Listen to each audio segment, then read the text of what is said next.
Más mi colegio era bastante hippie, o sea, digamos alternativo, entonces había muchos papás, digamos, bastante alternativos, Claro. había chicos que no tenían el pelo tan largo como yo, pero digamos, O sea, te tampoco creían estaban un hippie más. posiblemente el más hippie Claro. de la escuela. Me El acuerdo más que participaba en uno que se llamaba Diabluma, que era como el Ya. Los más más visible. jodidos. He escuchado, he También, escuchado. también, Diablos, mismo. también. Está Y bueno, bien. ellos también hacían Claro. política y cultura porque Así es. me gusta el rock, Ya. me gusta el heavy metal, el punk, el rock en general. Y bueno, entonces ellos también organizaban muchos ¿Has conciertos visto de rock. indígenas con que les gusta esa Sí, hay música? bastantes. ¿Bastantes? Yo soy un indígena que vive en la ciudad y que se siente indígena, que se reconoce indígena, pero que me gustan no solo la música indígena, o sea, que me gusta muchas otras expresiones culturales eh, de diferente tipo. Entonces decía, soy indígena, no soy indígena por vivir acá en la ciudad y porque me gusten otras cosas. Ajá. Bueno, ya es un discurso bastante viejo, pero vinculado el indígena al trabajo de la tierra. Así El es. indígena en la naturaleza, el protector de la naturaleza. Y yo me veía a mí mismo y decía, bueno, yo no trabajo la tierra, yo Claro. no estoy aquí como para en la ciudad buscando proteger la naturaleza, o sea, especie del indigenómetro. ¿Qué tan indígena eres? ¿No? Entonces tenías que cumplir una serie de requisitos. Y para eso. según ese indicador, ¿cuánto llegabas? Chuta, yo creo que sacaba uno o dos números. O sea, bien bajo. Bien bajo, capaz solo la trenza. Así. Claro, o sea, sin la trenza ya prácticamente no pasabas como indígena, Claro, según eso ya. esos parámetros. Claro, el movimiento indígena, por lo general, y algunos académicos también caen en ese error, lo reducen a la CONAIE. Y el movimiento indígena no es solo la CONAIE. En primero, hay dos organizaciones más, por lo menos, que son importantes, la FEINE y la FENOCIN. Entonces no podemos reducir el movimiento indígena a la CONAIE. Primero, ISA se reconoce como marxista, tiene ese interés de que el movimiento indígena actúe de acuerdo a los postulados del marxismo. Y eso es una postura ideológica que efectivamente no creo que represente a todos los que conforman la CONAIE. Lo colectivo no puede eliminar la individualidad y el individuo no puede negar la necesidad de la comunidad tampoco. La cooperación tiene una idea de que estos receptores de fondos internacionales no son actores políticos y que o son actores que no tienen intereses políticos sin intereses económicos, y eso no es así. O sea, ¿Tú no enviarías a tu hijo No. a educación intercultural bilingüe? no.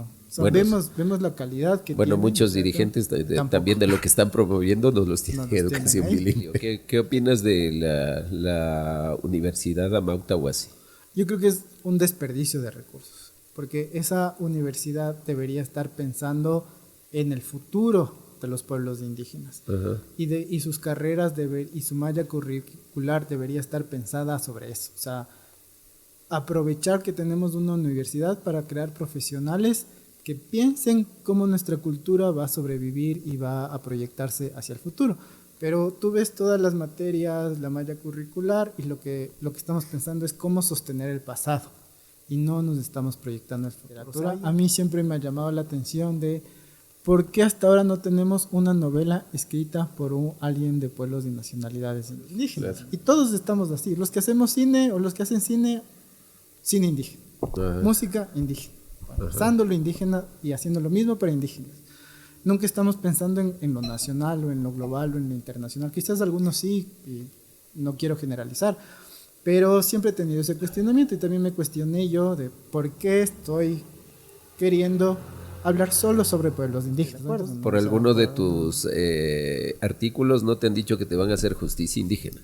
Creo que algún rato en algún comentario creo que vi que sí decían que debería pasar por un proceso de justicia Indígena por pensar de esa Sí, manera. teníamos la conciencia de que éramos Abya Yala. Entonces, eso es un invento que se dio en un determinado momento. Entonces, creo que debemos ponernos al ton y son de lo que están haciendo, de lo que está pasando en el mundo. Y eso es ingeniería, matemáticas, ciencias duras, computación, inglés, aunque no les guste, y ponerlo, y tenemos que llegar a ese nivel para competir, porque eso va a permitir crear las condiciones materiales.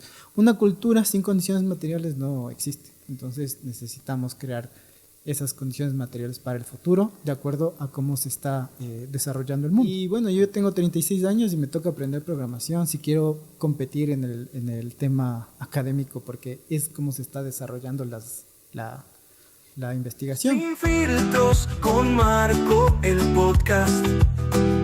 El podcast.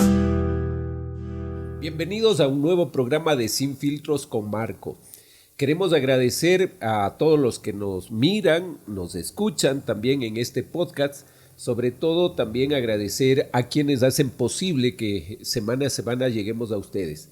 A Leo Clant, Canal 38, Purua TV, a la red de radios comunitarias que también están con nosotros siempre permanentemente, a Taquic TV y La Voz de Paquito, que con todos somos aproximadamente más de 500,000 seguidores en las redes sociales. Así es que agradecerles a todos ellos, pero sobre todo a ustedes y pedirles, por favor, suscríbanse para que cada vez que haya un nuevo programa de Sin Filtros con Marco, ustedes puedan tener las notificaciones en YouTube, @Sin Filtros con Marco. Bueno, ahora tenemos la participación de alguien muy importante que, bueno, ha estado creando polémica en el ámbito académico dentro de las organizaciones indígenas, también con un pensamiento totalmente, a lo mejor podemos decir, disruptivo. Se trata de Incarri Cowie, ¿no? Un intelectual académico que a lo mejor muchas veces no tiene una plataforma, a lo mejor en el ámbito académico sí, pero queremos justamente en Sin Filtros con Marco dar lineamientos, dar esa nueva perspectiva de esos diálogos que debemos ir construyendo como una sociedad plural y diversa e intercultural también. Así es que bienvenido, Incarri, al programa de Sin Filtros con Marco. Hola Marco, mucho gusto y muchas gracias por la invitación. Igualmente un saludo a todas las personas que ven el programa en las diferentes plataformas. Bueno, Incarri, empecemos. ¿Por qué Incarri? ¿Qué significa Incarri? Bueno, a mi papá deberían preguntarle por qué. Pero no le preguntaste a tu papá por qué Incarri. La verdad no, o sea, sí, ¿qué significa Incarri? Obviamente, Incarri es un mito quechua, probablemente es como uno de los últimos mitos quechuas que se generan, está bastante estudiado y rastreado, y es un mito que nace en el siglo XVIII. Y es a partir de la rebelión de Tupac Amaru. A Tupac Amaru, una vez pasada el levantamiento y el alzamiento, lo descuartizan. Y cada parte del cuerpo de Tupac Amaru fue enviada a una de las partes de los virreinatos para como recordar que no debe realizarse como escarmiento, ¿no? Exactamente. Y la cabeza, bueno, la leyenda lo que dice es que la cabeza la pusieron en una pica en el Cusco. Ajá. Y la leyenda lo que dice es que la cabeza no se descomponía, sino que se permanecía de esa manera. Uh-huh. Y lo que recuperaron como mitología es que no se descomponía porque está esperando a que sus diferentes partes del cuerpo se vuelvan a juntar y como que vuelva a haber un periodo de renacimiento de los pueblos indígenas. O del Tahuantinsuyo en ese caso. Y simplificado es como que la reconstrucción de la libertad por esta figura de recomposición del cuerpo de Tupac. Qué bien, Tupac Amaru. Entonces por eso me puso Incarri, además que era en el contexto de esta campaña que iniciaron en Imbabura de recuperar los nombres indígenas y de poner a los hijos nombres. Claro, porque Incarri es tu segundo nombre, el primer nombre es Walpac. Walpac Incarri Cowie Alta. Sí, es el apellido de mi mamá. Walpac es creador. Entonces, no sé. ¿Cuál de los dos nombres te gusta más? Más por Incarri me llamo. Ajá, Incarri. Todo el mundo me conoce por Incarri. Por Incarri, ya. Bueno, nuestro programa, como tú sabes, es un poco conocer a nuestros invitados. Tú naces en 1989. ¿Qué recuerdas de niño, sabiendo que tu padre, que es Ariruma Cowie, pues ya era alguien muy, podemos decir, vinculado a los procesos, al pensamiento indígena, al liderazgo indígena? ¿Cómo recuerdas tú de tu niñez en torno al movimiento indígena? ¿Qué perspectivas interesantes recuerdas? Bueno, como era bebé, digamos, durante los años 90, recuerdo muy poco, o casi nada más bien, pero de las historias era, me acuerdo que nos han contado que durante el levantamiento del 90, mi familia, o al menos entre mi papá y mi mamá, tenían como todo un plan por si lo llegaban a apresar y no volvía a aparecer mi papá. Ya. Entonces, eso es una historia que me acuerdo que... Lo contaban en familia. Claro, entre nosotros, ¿no? Yeah. O sea, qué pasaba durante esas épocas. Todo lo que me ha contado también mi papá de cómo se organizó el levantamiento de 1990, ¿no? Que es un trabajo bastante interesante. Y de ahí, bueno, toda la participación, no solo de mi papá, sino de mi familia cercanos a Pachacuti, en la política, en las campañas electorales, digamos, de mi tío Mario en Otavalo, siempre me acuerdo en lo posible que acompañábamos y era el recorrido en las comunidades. ¿Tu tío es Mario? Mario Conejo. Mario Conejo. El alcalde de Otavalo. Entonces, de esos años, digamos, de los 90, de ese recorrido por las comunidades de Otavalo, como de las historias sobre el levantamiento y la perspectiva que ellos tenían sobre la cultura y sobre la participación política. Tú naciste en Otavalo.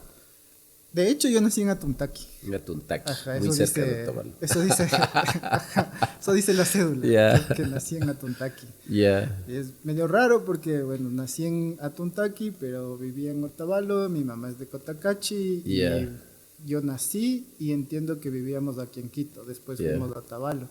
Estuvimos unos años en Otavalo y a los 6, 7 años regresamos a Quito.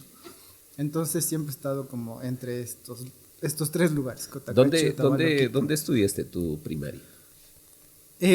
O sea, la mayor parte de la primaria estudié aquí en Quito, porque yo vine para segundo grado. ¿En qué escuela estuviste? En una escuela pequeñita que se llamaba Paulo Freire. Ya. Era algo, hasta ahora sigue siendo algo muy pequeño.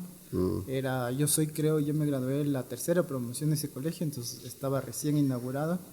Pero ese colegio lo escogieron mis papás porque estaba cerca del trabajo de mi mamá, estaba al lado, literalmente. Claro. Entonces funcionaba bastante bien. ¿Y qué tal un niño indígena de los 90s en una escuela urbana de Quito? Cuando me pongo a pensar sobre eso, es que yo nunca me sentí completamente distinto, digamos, durante la niñez, porque jugábamos todos entre Pero todos. tenías cabello largo. Claro, yo iba de Y los niños dicen, ¿por qué tú tienes el cabello largo? Sí, bueno, no recuerdo muy bien cuál habrá sido. Bueno, además mi colegio era bastante hippie, o sea, digamos alternativo. Entonces había muchos papás, digamos, bastante alternativos. Claro. Había chicos que no tenían el pelo tan largo como yo, pero digamos... O sea, te creían un hippie más. Posiblemente. El más hippie Claro, el más hippie de todo. Creo que esa diferencia ya fue más después, ya en el colegio, pero ya era un colegio tan pequeño, ya éramos bastantes amigos con la mayoría. Entonces ya cuando hay esa conciencia después de esta diferencia o de esta otredad en el colegio, claro que había esos roces a ratos, pero como ya había una relación de años. De años, claro, y había un respeto, ¿no? Claro, era completamente distinto. Claro. Y bueno, también estaba mi hermana, mi segunda hermana, que también estudió ahí. Bueno, mi última hermana también estudió ahí. Pero nunca creo que me sentí como fuera de lugar. O sea, ya, diferente sí. Diferente, claro, porque estaba todavía conectado a mi cultura. Siempre íbamos a Imbabura, sobre todo en el Inti Raymi y en el Pauca Raymi. Ajá. Entonces, claro, había esa diferencia, pero no era una diferencia que me hacía, que me excluía o que me discriminaba. ¿Puedo decir que tú ya eres un indígena urbano? Sí, totalmente. Básicamente. Sí, yo también siempre digo, mi experiencia es ya... Yo digo, de hecho, que soy la segunda generación de indígenas urbanos, porque mi papá también creció en la ciudad, claro. Entonces... ¿Y tu relación con la comunidad, con tu comunidad, ha sido permanente, muy, podemos decir... de poco tiempo? ¿Cómo te has relacionado con la comunidad? Lo que pasa es que mi abuela paterna también vivió o sea, su comunidad de origen de mi abuela es Quinchuquí. Yeah. Del lado de mi abuelo paterno, su comunidad es Peguche. Pero mi abuela, por cosas de la vida, terminó viviendo en Otavalo Centro. Entonces, como de las primeras que empezaron a vivir en el Otavalo Centro. Entonces, mi papá y mis tíos vivieron en Otavalo. Entonces, mi relación con Otavalo es con el centro de Otavalo, no tanto con las comunidades. O sea, claro, todavía hay familia que vive en Peguche y en Quinchuqui. Pero mi relación principal ha sido con Otavalo. Y del lado de mi mamá sí vive en una comunidad. Y Otavalo urbano en la ciudad. Claro, en el centro de Otavalo.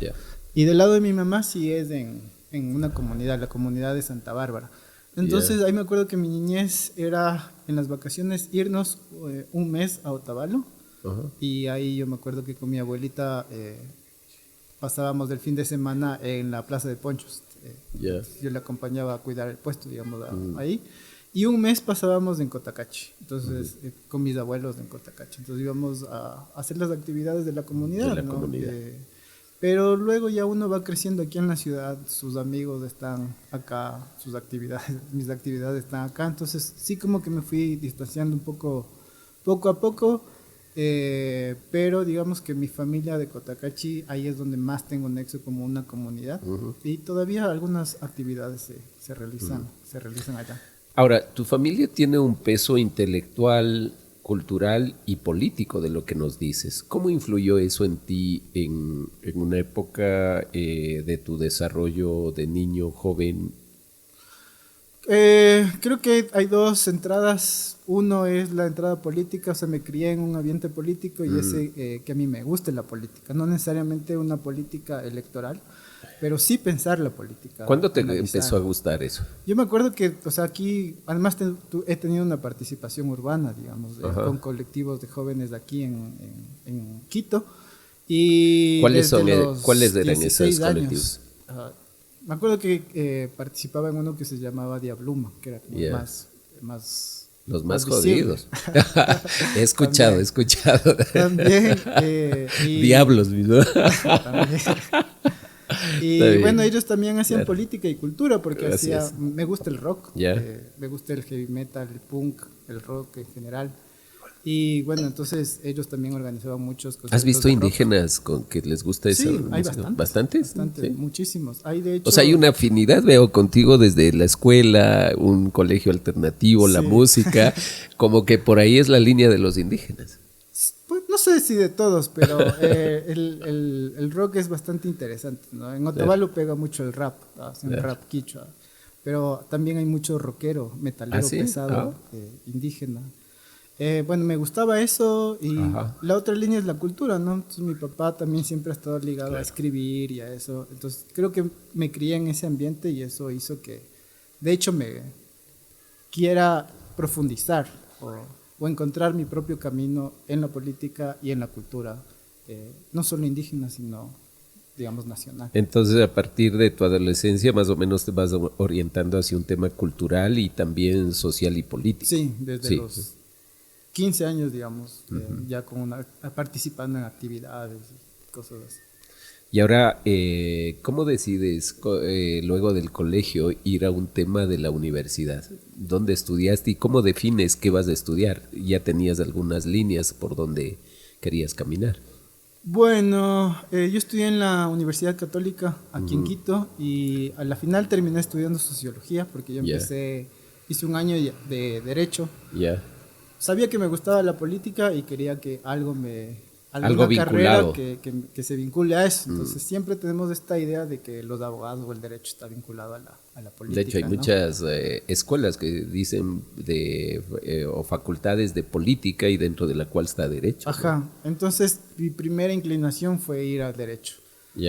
Cursé 2 semestres y no me gustó para ¿Qué no te nada. gustó? Eso de los informes y firmar, ir a los tribunales. O sea, ¿no te veías litigando? No me veía litigando como abogado. Pero en las primeras materias de derecho había una que se llamaba teoría del Estado. Y claro, era más teórica, pensar qué es el Estado, cómo se forma, todo eso. Entonces, conversando con mis papás me dijeron entonces quizás es sociología.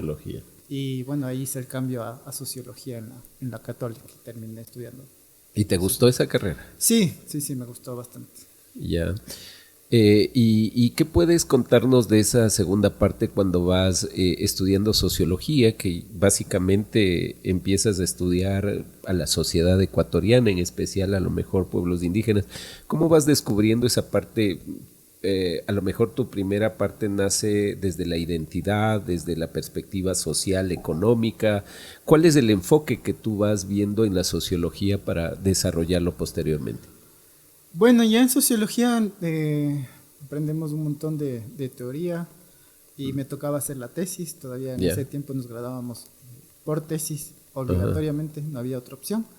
Y mi pregunta siempre fue el lugar mío, o sea, un indígena urbano, como tú dices, ¿qué hace? ¿Cuál es esa experiencia? Contar esa experiencia de un indígena urbano. ¿Cómo se mantiene la identidad quichua? Porque siempre se ha pensado que es en la comunidad rural al que pertenece el indígena, pero decía, pues no, pues o sea, yo soy un indígena que vive en la ciudad y que se siente indígena, que se reconoce indígena, pero que me gustan no solo la música indígena, o sea, que me gustan muchas otras expresiones culturales de diferente tipo. Entonces decía, soy indígena, no soy indígena por vivir acá en la ciudad y porque me gusten otras cosas. Y mi tesis, de hecho, fue como la construcción identitaria de los indígenas a partir del caso de los Nin, que son un grupo de rap quichua. Entonces, mi preocupación era esa, ¿no? La identidad indígena urbana. Ya, este tema es muy interesante. Entonces tú te enteras también que dentro de todos tus estudios hay organizaciones que tienen planteamientos casi destinados hacia las comunidades, hacia los territorios, a que eso conforma la identidad. ¿Crees que hay apertura o estudiaste que hay apertura para los indígenas urbanos, a lo mejor con una visión intermedia? No, o sea, yo sentía que no había espacios para los indígenas urbanos. Yo lo que leía, lo que aprendía, con los espacios con los que se vinculaba mi familia, siempre era el indígena atado a la comunidad, a lo rural. Y eso a mí nunca me terminaba de llamar la atención porque mi lugar era lo urbano, o sea, la ciudad. Y eso implica un montón de cambios, o sea, siempre, además, bueno, ya es un discurso bastante viejo, pero vinculado el indígena al trabajo de la tierra. El indígena en la naturaleza, el protector de la naturaleza. Y yo me veía a mí mismo y decía, bueno, yo no trabajo la tierra, yo no estoy aquí como en la ciudad buscando proteger la naturaleza, o sea, que puede estar bien para algunos, pero en mi contexto eso no era parte de mi vida. Entonces decía, si yo no trabajo la tierra, si no tengo ningún vínculo con la tierra y tampoco tengo como esta necesidad o este trabajo de protección de la naturaleza, entonces no dejo de ser indígena. Dejo de ser indígena. Y claro, entonces además yo empezaba a leer como los textos sobre la organización de la CONAIE y decía, la estructura organizativa de la CONAIE es la comunidad. Claro. Entonces, claro, si no estás en la comunidad, si no participas en la comunidad, no eres parte de la CONAIE nomás, porque no eres parte de una comunidad rural indígena. Entonces, claro, tal como yo lo siento y lo vivía, no había espacios para indígenas urbanos. Y de hecho, recién se están preguntando bueno, al menos de lo conozco, lo que he conversado y de lo que escucho en algunos discursos de líderes políticos y de intelectuales, recién se andan preguntando y dándose cuenta de esa realidad urbana de los indígenas y cómo se vincula a eso. Y bueno, yo creo que también en esos años en los que yo cursaba la universidad y un poco después, había bastantes indígenas también cursando la universidad aquí en Quito. Ahora, inclusive te pueden considerar una mala influencia porque estás cuestionando temas que a lo mejor desde la perspectiva ideológica planteada en ciertas organizaciones, si no tienes territorio, no eres un pueblo indígena, no tienes identidad indígena. Claro, ahora lo vuelven como sustancial, ¿no? O sea, si no defiendes, aparte que de pertenecer a un territorio, tienes que defender ese territorio, ¿no? Y como que lo esencializan mucho y sí, claro, yo siempre debatía que, claro, son tan arrogantes que nos arrebatan la identidad, o sea, hacen como una especie, con algunos amigos nos sabíamos decir, hacen una especie del indigenómetro. ¿Qué tan indígena eres? ¿No? Entonces tenías que cumplir una serie de requisitos. Y según ese indicador, ¿cuánto llegabas? Chuta, yo creo que sacaba uno o dos números. O sea, bien bajo. Bien bajo, capaz solo la trenza. Así. Claro, o sea, sin la trenza ya prácticamente no pasabas como indígena, Claro, según esos parámetros. Claro, según Pero esos parámetros. definiéndolo esto, ¿cómo miras tú esta perspectiva? Veo que tú has hecho publicaciones sobre tema de interculturalidad y liberalismo y desarrollo. ¿Cómo encajas estos elementos dentro de una línea política, ideológica, dentro de una categorización que debería ser los pueblos indígenas ante esta realidad? Es bastante complejo, pero yo creo que tomando un principio del liberalismo es que hay que respetar la identidad y el proyecto de vida de cada una de las personas. Y sobre todo, más que eso, es respetar la individualidad de cada uno y respetar esas diferencias. Entonces el liberalismo se funda en crear un sistema político en que respete y proteja esas diferencias de cada uno y además las pueda potenciar. Entonces si tomamos eso, claro, el tema de la interculturalidad también es eso, es una sociedad diversa, pero para que esa sociedad diversa pueda coexistir tiene que haber un marco institucional, legal, que proteja esa diversidad. Entonces yo lo anclo por ahí y lo ligo al tema del desarrollo porque sabemos por la historia de la economía del desarrollo que la parte individual y como esa potencia que cada individuo tenemos a través de nuestra energía, de nuestros sueños, de nuestros deseos, es lo que mueve a la sociedad. Se inventan nuevas cosas, abrimos nuevos espacios, ponemos a circular nuevas ideas. Entonces, eso no excluye a la comunidad ni lo colectivo, sino que hace que busquemos alianzas, nuevos grupos que permitan que nuestras ideas florezcan y tengan más impacto. ¿Qué opinas tú de las movilizaciones indígenas históricas de la CONAIE? ¿Y cómo encajas el liberalismo en esas luchas históricas de los pueblos indígenas? Bueno, yo creo que hay que diferenciar las del 90 y las últimas, las del 2019 y las del 2022. Creo que se romantiza mucho y creo que no hay una muy buena explicación sobre qué motivó en cada periodo las diferentes movilizaciones. Creo que las del 90 fueron completamente necesarias para modificar el sistema político e institucional y lograr ciertos reconocimientos sustanciales. O sea, había realmente la necesidad de convertirse en un sujeto político con capacidad de incidencia en el Estado y en la política nacional. Pero para mí el 2019 fue un punto de ruptura. Fue como ver la situación, porque yo me acuerdo que en el 2019 estuve en Imbabura y vine con la gente de Imbabura avanzando hacia Quito. Y bueno, ahí vi un montón de cosas, escuché varias cosas, pude presenciar muchas cosas. Para un sociólogo debe haber sido genial escuchar todas las cosas para hacer los análisis. Sí, ¿no? y sobre todo personal, porque ahí me fui dando cuenta ya después acá en Quito, ver dónde estaba la gente, cómo se estaba manteniendo, cosas que no se dicen además ya en los análisis cuando se evalúa el paro del 2019. O lo que no sale en los medios. Claro, o lo que no sale, o las discusiones que incluso entre los indígenas no queremos que salgan y se quedan escondidas y calladitas. Y luego para mí fue como, en el 2009 fue decir, después de casi 30 años del 90 y de todo el poder que logró acumular el movimiento indígena con sus diferentes organizaciones, que no tengamos otra capacidad de incidencia.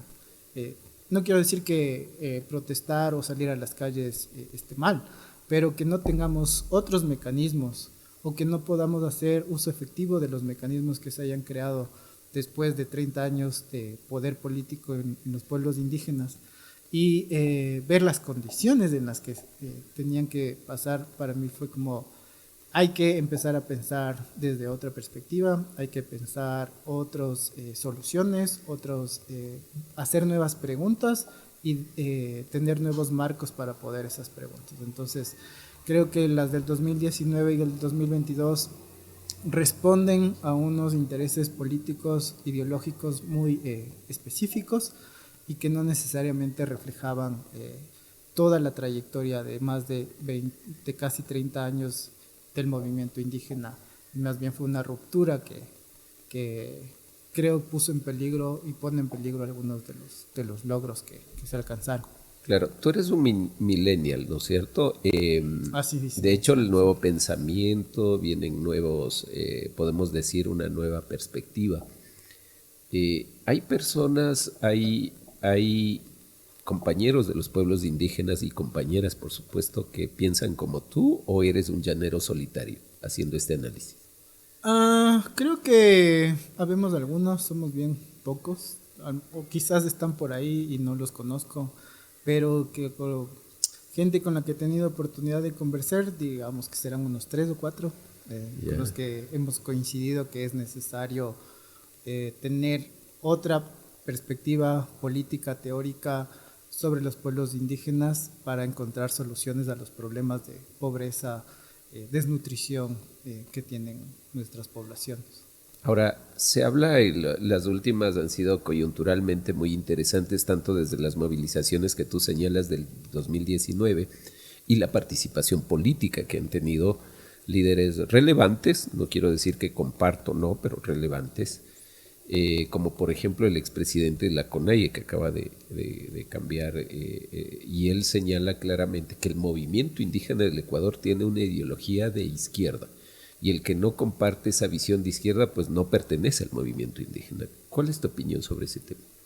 Yo creo que ahí se confunden algunas cosas, digamos, a nivel analítico, ¿no? Cuando decimos movimiento indígena, por lo general y algunos académicos también caen en ese error, lo reducen a la CONAIE. Y el movimiento indígena no es solo la CONAIE.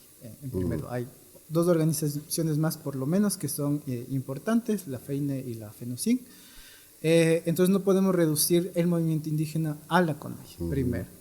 Luego creo que efectivamente la CONAIE es una organización gremial de izquierda, pero eso no quiere decir que la CONAIE represente a todos los indígenas o a todas las comunidades indígenas y pueblos de nacionalidades. Y creo que cuando nace con una influencia de izquierda, o sea, yo no creo que necesariamente su programa haya sido completamente socialista o comunista, pero sí tenía una influencia y creo que en ese sentido la CONAIE es una organización de izquierda. Pero el problema, ¿los líderes o la CONAIE en sí? A eso voy, justo los líderes, los que se han posicionado son de izquierda.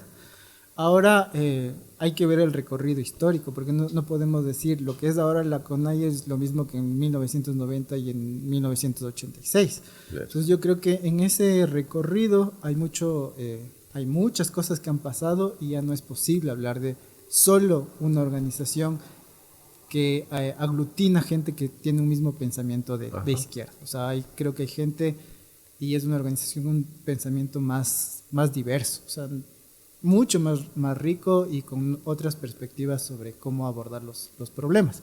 Que haya habido un grupo de gente que se hizo con el poder de la CONAIE durante un tiempo es otra cosa. ¿Y que priman intereses más políticos, crees tú, que realmente un beneficio general o de una verdadera representatividad plural y diversa dentro del movimiento indígena?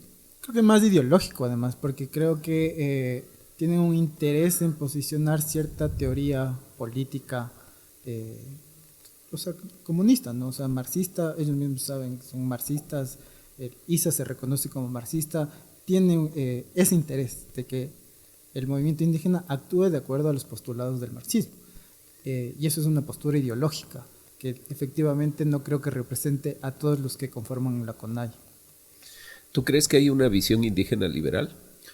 Yo creo que se está trabajando por llegar a eso. Creo que hay que escribir, hay que pensar, hay que conversar, hay que difundir, hay que encontrar los nuevos mecanismos de difusión del pensamiento, porque creo que en los pueblos indígenas no sabemos con exactitud qué es el liberalismo y cuáles son sus postulados, ¿no? Escuchamos liberalismo y ya el malo de derecha, el cuco, el fantasma, ¿no es cierto? ¿Te consideras un liberal? Sí, yo me considero como liberal clásico. O sea, Yeah. me reconozco en esa tradición. No creo que sea un ortodoxo, liberal ortodoxo, porque creo que ahí hay... También tienen cosas que ya no van con la actualidad del pensamiento ni con las necesidades necesariamente de los pueblos y nacionalidades. Pero creo que sí hay un pensamiento con mucha potencia para nosotros. ¿Cuáles serían como esas ventajas que tú planteas del liberalismo? Yo creo que uno es la individualidad. O sea, no solo somos individuales, pero creo que sí reconocer esa potencia que como individuos cada uno de nosotros tenemos para cultivarnos, para desarrollarnos, es importante. La propiedad privada. ¿Contradice lo comunitario, lo individual? No, para nada. O sea, de hecho, nosotros somos seres sociales. O sea, no podemos existir por nosotros mismos. Pero es diferente pensar que todo es lo comunitario y negar el individuo, y tampoco está bien solo potenciar el individuo y no reconocer lo colectivo o lo comunitario. Hay que saber reconocer como un punto medio. O sea, lo colectivo no puede eliminar la individualidad y el individuo no puede negar la necesidad de la comunidad tampoco. Creo que de la tradición liberal luego está el pensamiento crítico de la Ilustración, que es fundamental para pensar el desarrollo de los pueblos y de las naciones. Y dentro de eso también creo que es el pensar que la razón existe, la racionalidad como mecanismo para la producción de órdenes políticos, sociales y económicos. O sea, creo que por ahí es una ventaja del liberalismo pensar desde ahí. Las libertades también son uno de los elementos fundamentales. Sí, fundamentales. Por eso el individuo, ¿no es cierto? El individuo no puede existir sin libertades individuales, además. O sea, las libertades primero tienen que ser individuales porque nos protegen. Protegen la individualidad de cada uno de nosotros. ¿Crees que también hay etnocentrismo dentro de los pueblos indígenas? Completamente. Creo que hay organizaciones muy etnocéntricas. ¿Cómo definirías el etnocentrismo? Solo para algunos que están... O sea, son personas que piensan que su cultura es la única y que debe encerrarse en esa cultura, protegerla, y que desde esos lineamientos culturales deba organizarse la vida política y social del resto de las personas. Ajá. Ok. Muy interesante el diálogo contigo, Incarri. Creo que son temas que a lo mejor van a causar polémica. Te lo digo de realidad, pero para eso estamos, justamente. Sin filtros, dice. Sin filtros, correctamente, sin filtros, porque hay muchos que a lo mejor no piensen como tú piensas, pero estamos en un ámbito democrático y además tú lo estás planteando desde otras realidades que a veces no se visibiliza, que es un ámbito urbano de un indígena que está muy bien definido, que tiene toda una perspectiva de vida desde ese reconocimiento, pero también que se ha abierto a otros espacios de pensamientos, porque también, si me dicen la izquierda, también es un pensamiento ideológico político planteado desde Occidente, ¿no es cierto? Entonces, todos estos contextos creo que son importantes matizarlos, porque hay muchos que quieren tapar el sol con un dedo y decir, no, todos los indígenas somos de esta manera. Y pensamos también en esto de que nuestra cultura, en el etnocentrismo, está sobre las otras. Yo creo que en un diálogo intercultural, creo que ahí hay diferentes matices que hacerlo. Perfecto. Ahora, tú has trabajado también con distintas organizaciones a nivel nacional, internacional, cooperación. ¿Cómo te ha ido en ese tema? Y a veces ¿no has tenido dificultades por tener este pensamiento o complicaciones en ello? Bueno, creo que esa es otra parte que es un trabajo más técnico del mundo de los proyectos sociales y de hacer la coordinación o la ejecución de ciertas actividades. Creo que no, porque además creo que la gente de cooperación está buscando como nuevas soluciones, porque vemos que efectivamente la situación de pueblos indígenas no avanza, no cambia en los diferentes ámbitos en los que ellos financian proyectos, ¿no? Entonces, hay una necesidad de nuevas ideas para poder potenciar. ¿Por qué es importante esto que te tener otros marcos de pensamiento de partida, Ajá. porque efectivamente sin diversidad de pensamiento no vamos a encontrar nuevas soluciones a los problemas. Entonces, si seguimos insistiendo desde el mismo punto de partida, vamos a seguir obteniendo los mismos resultados. Entonces, hay que abrir como un poco la cabeza a las ideas, no porque uno esté, digamos, loco, sino porque la historia del mundo y de otros pueblos te dicen que cómo han pensado y qué soluciones han encontrado. Entonces creo que eso es más bien una oportunidad, o sea, ofrecer nuevas ideas a soluciones o a problemas de los pueblos y nacionalidades, y creo que ahí se le puede, se complementa, digamos, esa visión técnica que ciertos organismos de cooperación o de financiamiento en proyectos sociales tienen.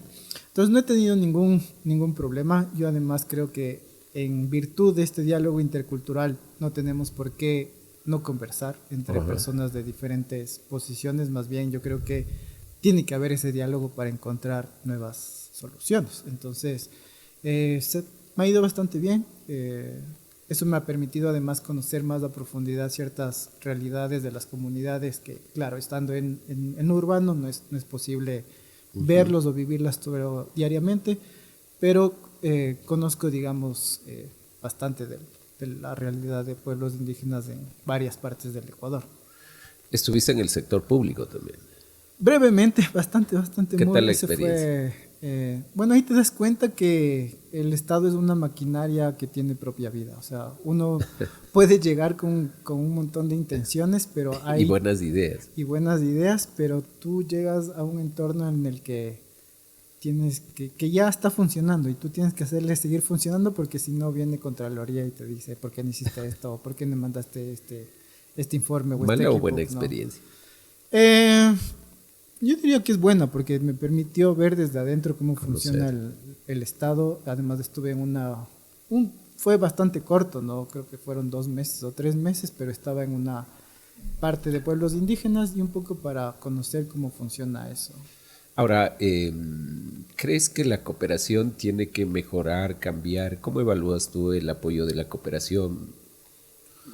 Yo creo que primero deberían ser más sinceros sobre la evaluación del impacto real que han tenido sus programas.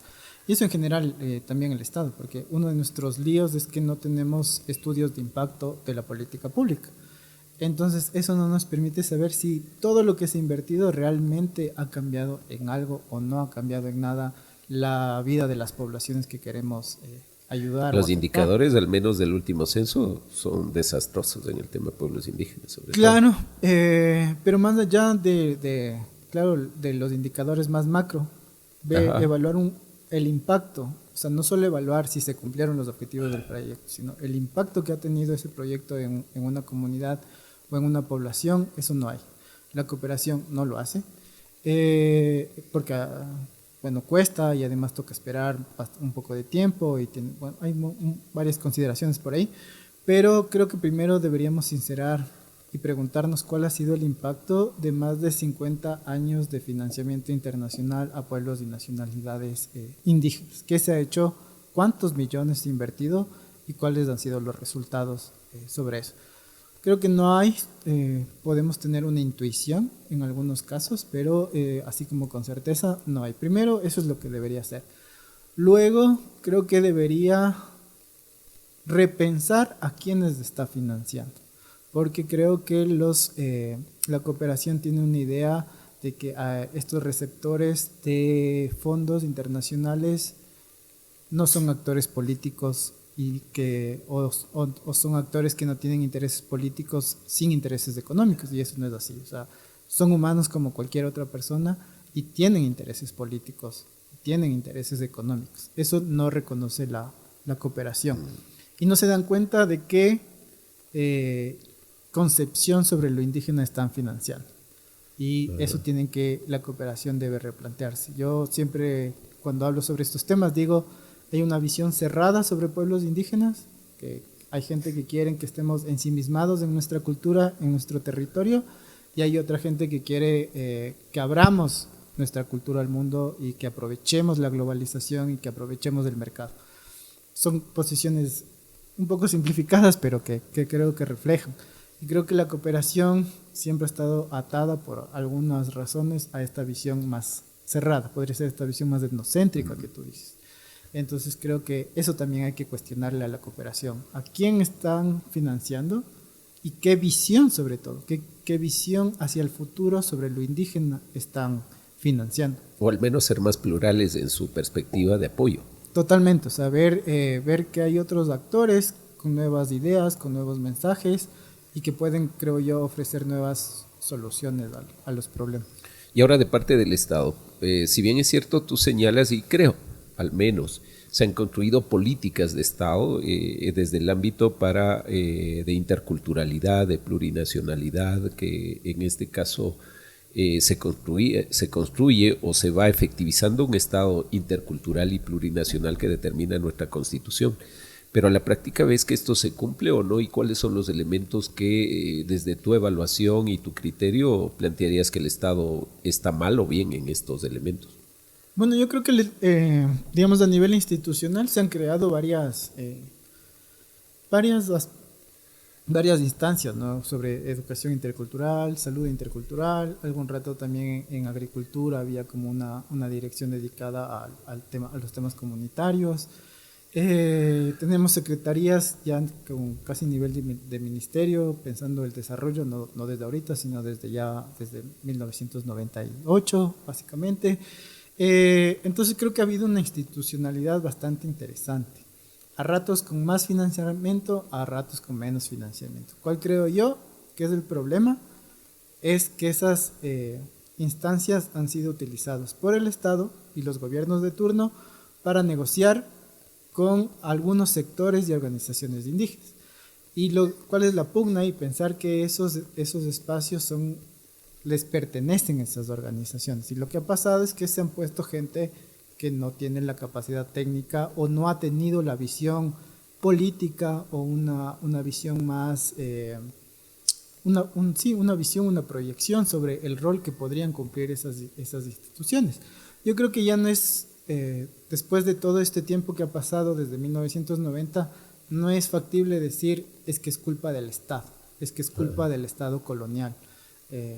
Como siempre saben, el Estado colonial, capitalista. Bueno, neoliberal, dicen que no les dan ¿cierto? los presupuestos. ¿Crees en la educación intercultural bilingüe como un tema paralelo a la educación, podemos decir, hispana? O sea, es que podemos decir, a veces funcionan con más, a veces con menos presupuesto. Ajá. Y eso siempre va a ser una limitante, o sea, nunca vamos a tener todos los recursos económicos. Pero ¿qué se ha hecho con lo poco o con lo mucho que se ha tenido? Y eso ya es responsabilidad de la gestión, de las personas que han estado al frente de esas instituciones y de los equipos técnicos.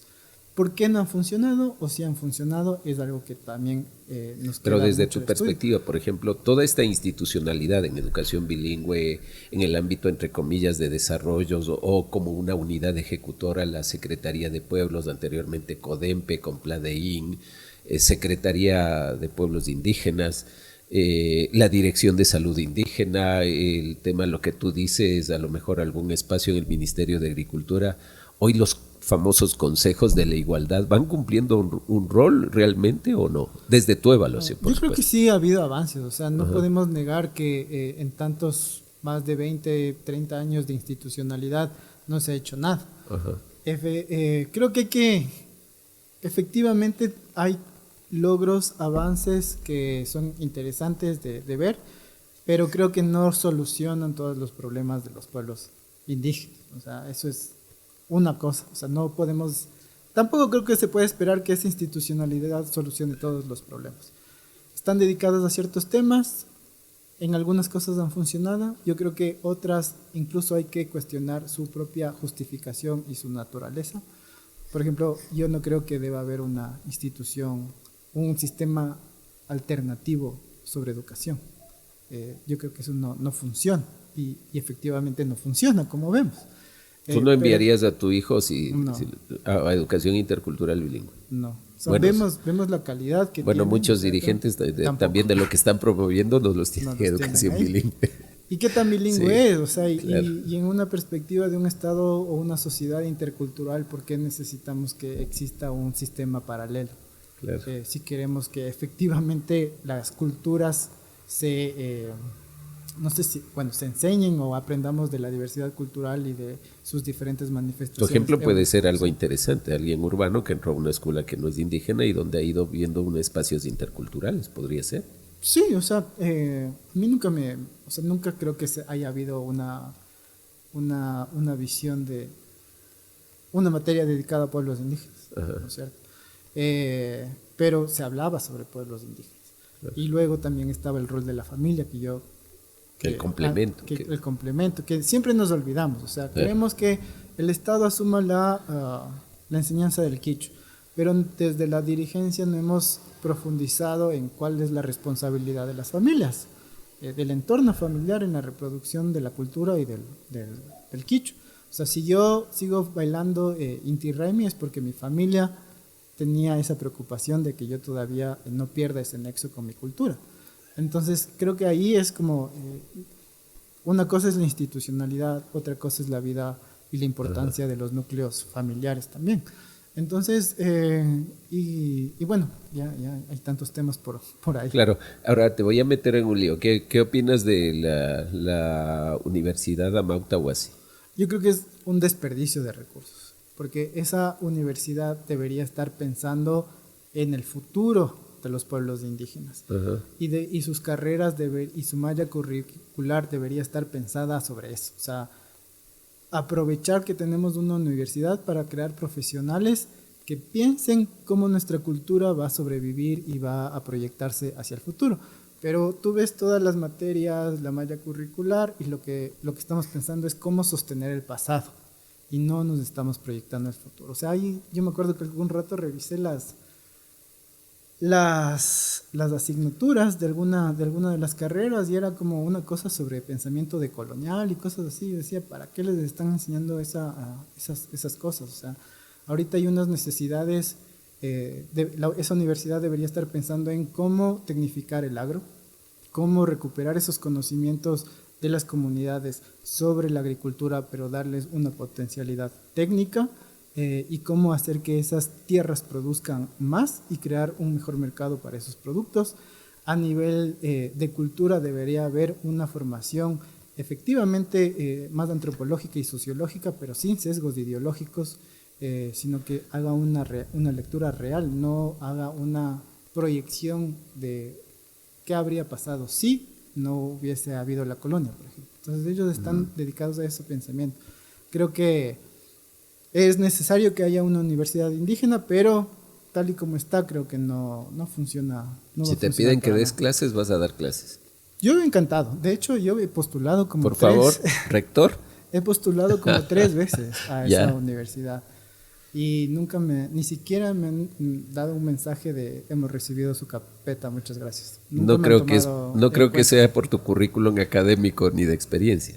No sé, hay que preguntarle a las autoridades cómo se hacen esos concursos. Interesante el diálogo contigo. Bajemos el relantín social y político. Tú te dedicas también a la poesía. Sí, eso también creo que fue algo heredado de mi papá, que también hace poesía. Entonces, escribo desde creo que serán los 13, 14 años. ¿Y es posible la academia indígena, de cátedras en pueblos indígenas? Sé que tienes una cátedra interesante sobre eso. Y la poesía y la palabra. Bueno, yo escribo en español primero. Escribo ya no tanto, pero cuando he publicado algunas cositas por ahí, a veces hago lecturas de poesía y de vez en cuando publico en redes sociales una que otra poesía. Es interesante, o a mí me llama la atención porque yo no escribo, o cuando analizo o leo los otros poemas de los otros compañeros poetas de pueblos indígenas, tengo otra visión u otra manera completamente distinta de escribir, porque yo saqué un pequeño textito que analizaba sobre la poesía indígena y todos hablan sobre la naturaleza, como los mitos sobre la naturaleza, el indígena en la naturaleza, lo que ya veníamos conversando. Y yo hablo de un indio en la calle, o sea, que vive sus amores, sus fiestas, su vida normal, el rock, la música electrónica, o sea, cosas por ahí. Entonces yo creo que tendré unos 2 o 3 poemas que hablan sobre la naturaleza, pero igual no como esencializándola. Entonces sí hay una diferencia entre mi escritura y lo que he podido leer de pueblos. ¿Crees que hay una literatura indígena? Hay una poesía indígena. Yeah. Y hay efectivamente una literatura. A mí siempre me ha llamado la atención de por qué hasta ahora no tenemos una novela escrita por alguien de pueblos y nacionalidades indígenas. Y no sé por qué. Hay un sociólogo que se llama Agustín Cueva, ecuatoriano, que decía que un pueblo que se dedica solo a la poesía es porque se niega a ver la realidad. Entonces, porque la novela es contar, relatar el diario vivir de lo que está pasando y profundizar y problematizar esas cosas. Entonces, algo de sentido tiene, ¿no? O sea, estamos los intelectuales, sobre todo indígenas, que se dedican a escribir ensimismados en este discurso decolonial y cosas por el estilo. Entonces, no nos hemos atrevido a crear novelas. Es algo que a mí me llama mucho la atención. Tenemos mucha producción audiovisual, hay bastante cine, hay bastante música, hay fotografía, hay artistas plásticos, pictóricos, escribimos poesía, pero no escribimos novelas. Entonces, es una gran algo interesante. Así es que si hay alguien que está por ahí, por favor, nos escriben ahí en Sin Filtros con Marco para ir viendo estas falencias que tenemos, o a lo mejor no se han visibilizado. Podría ser. O no se ha publicado. No se han publicado en todo caso. Ahora, ¿hay algún poema tuyo que te sientas representado y que nos puedas compartir? Ahorita justo le compartí a un primo que estábamos pensando en trabajar un pequeño video. Hay uno, pero no me sé de memoria. Tendría que leerlo. Está creo que en mi celular. Bueno, en todo caso, descríbenos de ese poema.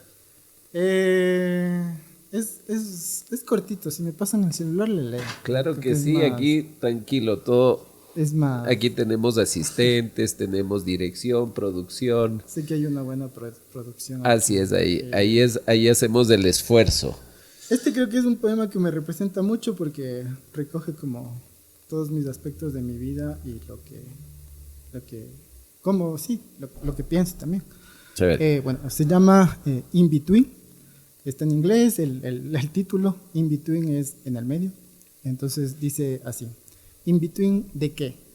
Si tus pómulos gritan indio y tu trenza dice norte, en medio de lenguajes que no entiendo y mis palabras que no escuchas, en medio de tu quiche de perreo sucio y lodo en la lanera, tu fanatismo de eslogan del libro de mercado, in between de teólogos de la revolución que nunca llegó y el retorno del Pachacutic, tu odio a España y 89 géneros y contando, en medio de mi ego atrapado en procesos inacabados del ARC y el mentolado, de sus intenciones taxonómicas de Clancloester y Dinamarca, in between de Pamba Mesa y cenas de 8 tiempos, marginal de la González Suárez, de la acción orientada a valores y la trascendencia simulada, in between de Homi Baba y antropofagia barroca.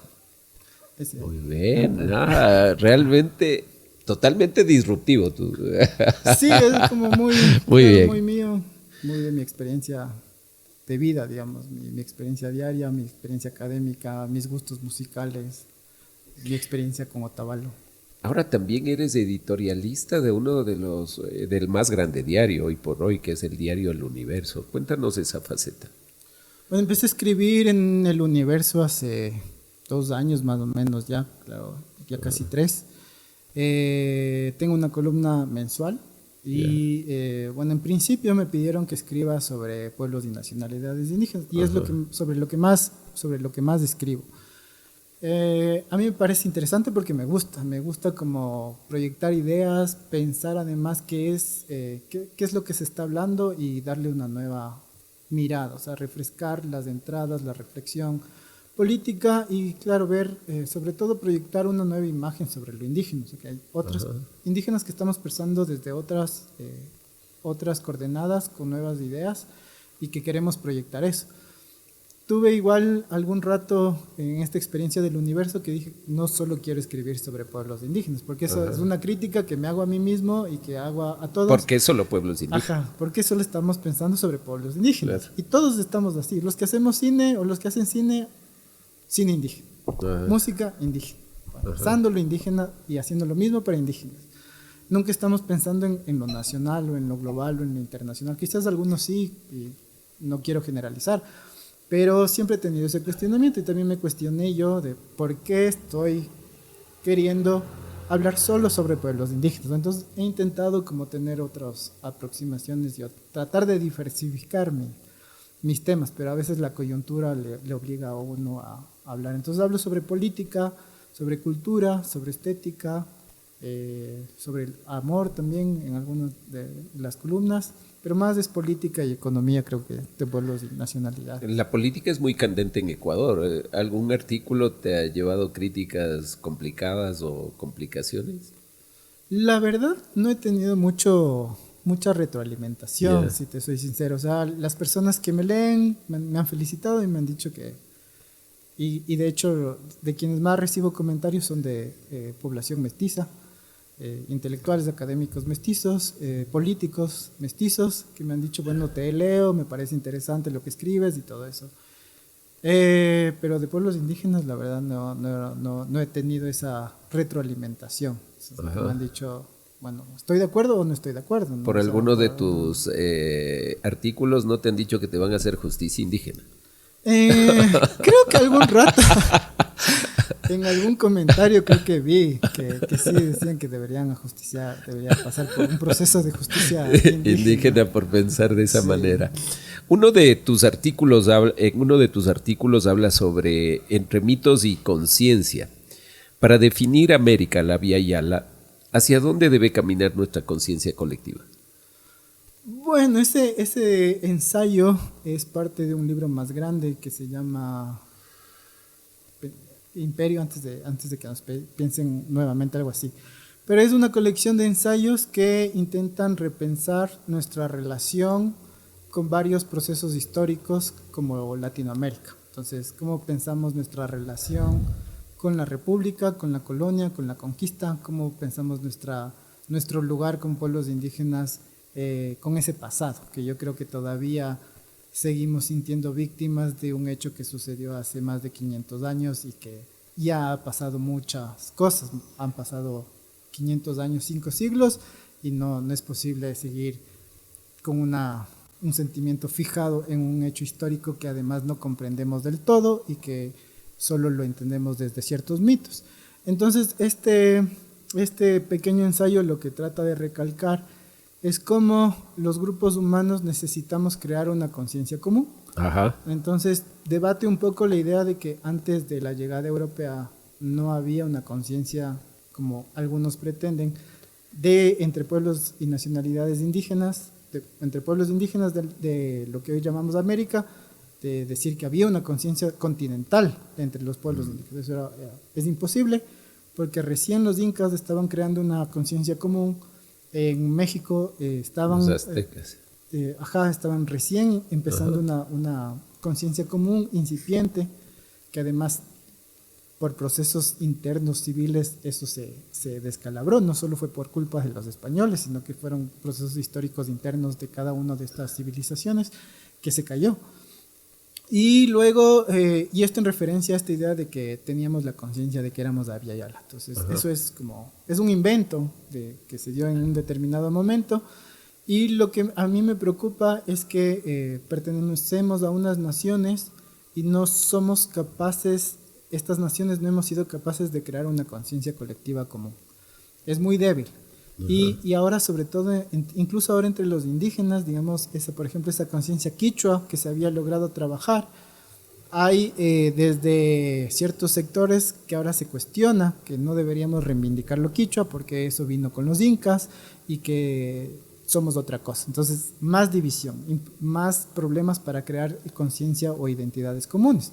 Entonces hay esta crítica de que el Inti Raymi es de los incas, entonces no hay que celebrar. El quichua es del quechua de los incas, no hay que celebrarlo. Entonces nos vamos atomizando y nos vamos quedando sin símbolos comunes que puedan crear comunidades regionales fuertes, pero también comunidades nacionales que son necesarias, nos guste o no nos guste. No nos guste. Ok. Ahora, si mañana tuvieras la posibilidad de diseñar una política cultural, educativa del Ecuador, ¿qué 3 cambios harías primero? Chuta, creo que lo he pensado y pondría incentivos para el sector privado para que financie actividades culturales, educativas, especialmente en territorios de pueblos indígenas. Pondría y promovería que en territorios de pueblos indígenas haya exenciones fiscales a ciertas actividades culturales y para la compra de ciertos bienes que hagan como equipos electrónicos. O sea, yo no sé por qué no aprovechamos esto que llaman las circunscripciones territoriales para crear zonas de estímulo económico con incentivos tributarios específicos. Lo que se llaman polos de desarrollo, por ejemplo. Polos de desarrollo, zonas francas, por ejemplo. Entonces eso. Y creo que a nivel de la educación otorgaría más autonomía en el sistema educativo actual para que las familias quichuas puedan incidir en sus unidades educativas y puedan decirles queremos que haya quichua. O sea, porque ahora es como súper vertical, ¿no? O sea, claro. Si el ministerio no te aprueba una política pública de que haya una lengua indígena en tal, es casi imposible. Pero si se crean los mecanismos para que desde abajo, ahí donde haya la necesidad, la comunidad se organice y presione y se organiza con la institucionalidad para crear una materia sobre cultura indígena o quichua o shuar o lo que sea, porque hay una necesidad, hay una demanda, que se puede hacer eso. Entonces crear esa facilidad desde abajo para que de acuerdo a las necesidades de abajo se creen las materias que necesiten. Pero eso es una reforma educativa bastante fuerte. Interesante. Ahora, vamos cerrando. Oye, interesante, muy interesante el diálogo contigo. Pero hay algunos elementos que me gustaría que tú delinees a partir de una realidad. Por ejemplo, el desarrollo tecnológico que estamos viendo a nivel mundial, que es el tema de la inteligencia artificial. Entonces, como tú dices, ya el tema del colonialismo, la descolonización, va quedando ahí ese debate y hay otros estados, otras sociedades, otros ámbitos académicos, inclusive las prioridades de las potencias mundiales van hacia otro elemento que es la inteligencia artificial. ¿Cómo tú miras el panorama global sobre este tremendo desafío que no se sabe dónde va a llegar? Dice que va a quitar empleos, va a complicar, va a cambiar la sociedad. De hecho, la está cambiando con los pueblos indígenas. ¿Cómo tú visualizas un futuro en ese contexto? Bueno, si no nos ponemos las pilas, vamos a desaparecer. O sea, si nos mantenemos en esta perspectiva de que no globalización, no industrialización, no tecnología, no queremos aprovechar el mercado o queremos mantenernos al margen de eso, vamos efectivamente, ahí sí vamos a desaparecer. Y si seguimos promoviendo medidas proteccionistas hacia nosotros, vamos a desaparecer. Creo que lo de la inteligencia artificial, los analistas lo que están diciendo es le están comparando con la revolución industrial. O sea, va a ser un cambio en la historia humana tan significativo y va a pasar en menos tiempo, es lo que están señalando. O sea, la sociedad va a cambiar, toda la estructura de la sociedad va a cambiar en muy poquito tiempo. Y si no sabemos aprovechar lo que está pasando ahí, efectivamente vamos a desaparecer. Y digo que vamos a desaparecer, ¿por qué? Porque las brechas económicas, educativas, se van a profundizar. Entonces, si nosotros seguimos insistiendo con lo que estamos insistiendo hoy por hoy, la brecha de trabajo, la brecha de acceso a educación y de innovación, y bueno, y todo lo que eso significa, se va a agrandar. Entonces, eso significa que va a haber más pobreza entre pueblos indígenas, y eso efectivamente va a llevar a que desaparezcamos. Entonces, creo que debemos ponernos al ton y son de lo que están haciendo, de lo que está pasando en el mundo. Y eso es ingeniería, matemáticas, ciencias duras, computación, inglés, aunque no les guste, y ponerlo, y tenemos que llegar a ese nivel para competir, porque eso va a permitir crear las condiciones materiales. Una cultura sin condiciones materiales no existe. Entonces necesitamos crear esas condiciones materiales para el futuro, de acuerdo a cómo se está desarrollando el mundo. Incluso algunos hablan de un analfabetismo tecnológico y digital hacia el futuro. Totalmente. Porque quien no utiliza hoy la inteligencia artificial, pues básica, o no sabe, por no tener las condiciones económicas, del conocimiento, o la infraestructura para poder tener esas herramientas, pues está fuera de todo un desarrollo social y económico del... Sí, yo pongo el ejemplo, yo estudio ciencias sociales y uno Ajá. diría, ahí no va a haber impacto de la inteligencia artificial y todo esto. Y es mentira, porque ahora la nueva investigación científica en temas sociales se está haciendo con programación, con inteligencia artificial, y se están utilizando todos estos programas como Python y cosas, R y otras cosas para programar. Y bueno, yo tengo 36 años y me toca aprender programación si quiero competir en el tema académico, porque es como se está desarrollando la investigación. Inclusive la educación dice que va a cambiar. El tema es la manera como hoy se adquiere el conocimiento. Antes iba a la universidad para adquirir conocimiento. Hoy dice que el conocimiento ya se va a generalizar mucho más amplio. El problema es que, por ejemplo, los chinos ya están enseñándoles a los niños a codificar. Las élites occidentales están eliminando el tema de, por ejemplo, iPads, computadores, inteligencia artificial, y están regresando a leer en físico y a clases a la antigua. ¿Por qué? Porque necesitan que desarrollen el pensamiento crítico. Entonces, esas élites, sobre todo las occidentales, están entendiendo que hay que crear gente que piense, porque la inteligencia artificial no va a poder reemplazar a la gente que piense. Pero nosotros ni siquiera llegamos a ese debate, estamos como todavía tratando de que existan escuelas unidocentes en las comunidades. Estamos tratando de superar los 500 años. Seguimos en eso.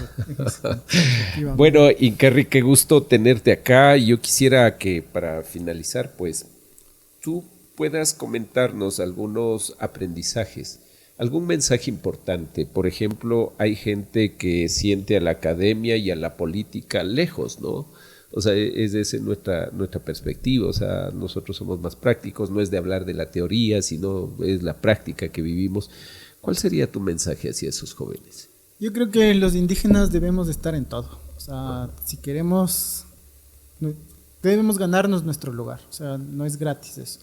Se ha ganado un lugar en lo político, pero tenemos que ganar el lugar en lo académico, en lo artístico, en todos los espacios. Entonces no tengamos miedo a participar en nuevos espacios, y no tengamos miedo a nuevas ideas, y tampoco tengamos miedo a cuestionarnos a nosotros mismos. O sea, creo que eso es lo que yo he aprendido en este tiempo, es a siempre cuestionarme lo que estoy pensando. Entonces,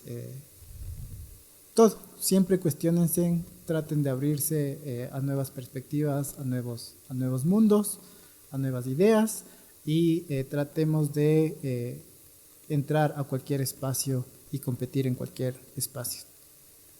Bueno, muchas gracias. Quiero agradecer a Incarri por este diálogo Sin Filtros. Sin filtros, hay temas polémicos y así debe ser.